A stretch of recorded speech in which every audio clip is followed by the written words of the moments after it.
И вот уже в горах я продолжаю знакомить вас с таким видом искусства, как рисунки и петроглифы на древних могильных камнях.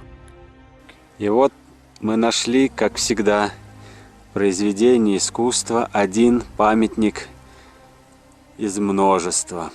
Посмотрите, как он искусно украшен. Здесь и орнаменты. Вот это цветы.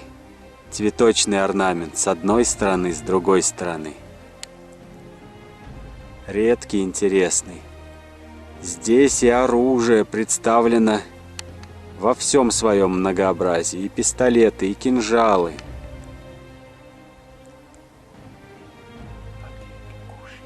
Да, ну все есть. Четки. И вот такой орнамент красивый.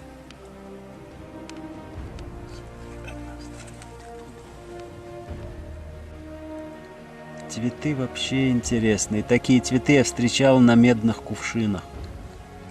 Ну вот и еще раз хочется вам показать, какой красивый памятник. С цветами, с орнаментами.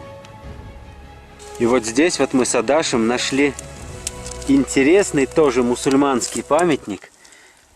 Посмотрите, он в виде человека, но с такими вот орнаментами по бокам в виде крестов. А в голове вот такая звездочка. И вот такой вот тоже здесь вот крестик. Вот идет. Тоже вот такой вот, как космонавт. Необычный. Почти похоже на пиктограммы. Вот эти вот вещи.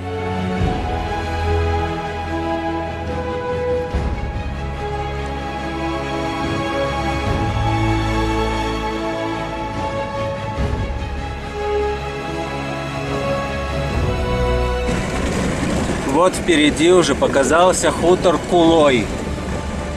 На хуторе Кулой никто не живет. Раньше жил один человек, сейчас никто не живет. Вот мы оставили машину немного внизу и поднимаемся наверх, чтобы исследовать Кулойское кладбище. Возможно, здесь тоже есть какие-нибудь интересные рисунки на памятниках. Вот такое вот красивое место. Кулойское кладбище.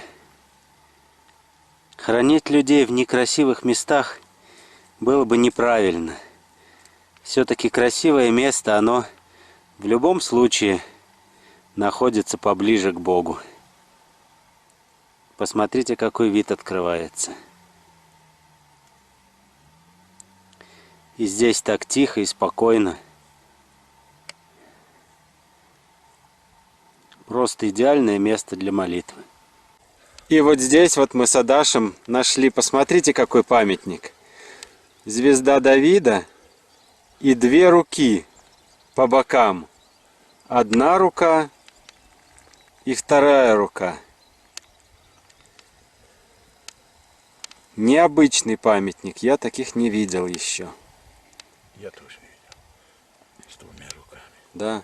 По одной руке мы видели, одна рука это в Нохчкилое. Да, одна рука.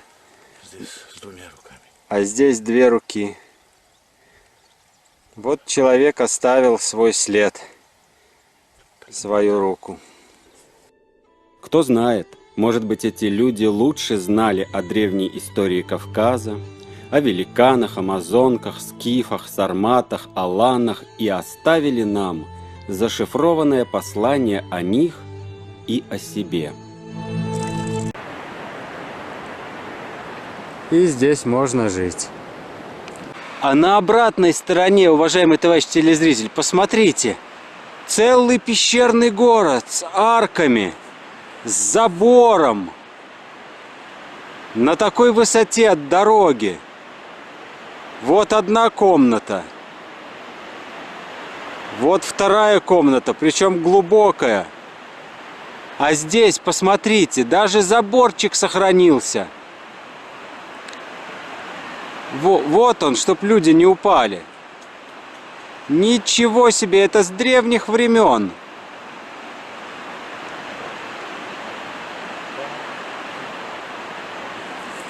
И эта пещера глубокая. Да, она черная, там тоже костры жгли. Вот такой целый новый пещерный комплекс мы обнаружили. Вот эта дорога идет на Шарой. Вот это Шар-Аргун-река. А вот на каком расстоянии над дорогой, вот заборчик, одна пещера, вторая пещера. И вот как высоко еще идет.